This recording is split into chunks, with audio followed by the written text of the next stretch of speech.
Kung nape no itumi ke do po tipo. Ha? Kung nape no itumi ke do pare po kente. Ko nang parang kapalo de ses na kulagay. Tipo.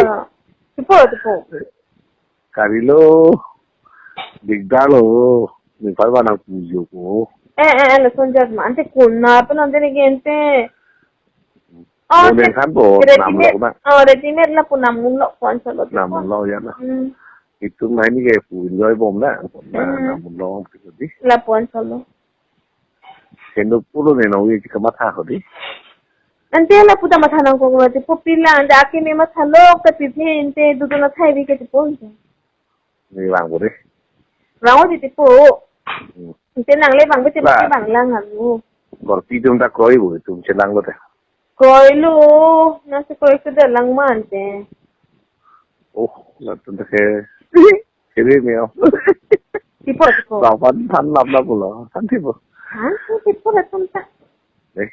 Itu ni do chom ta la ta thana ku pilo di. Pupelo te ma. Ha? Pupe si tipo.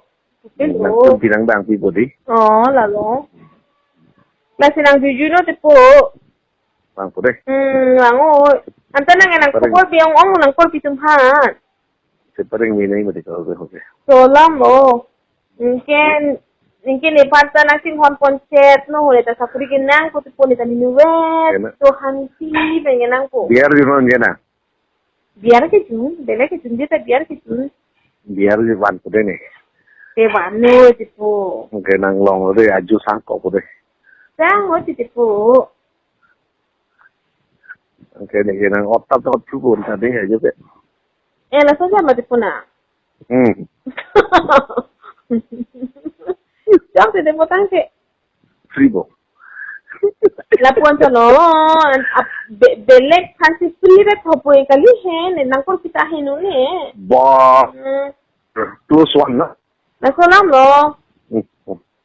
Nang ko kita belek pen si to ho po kali hen.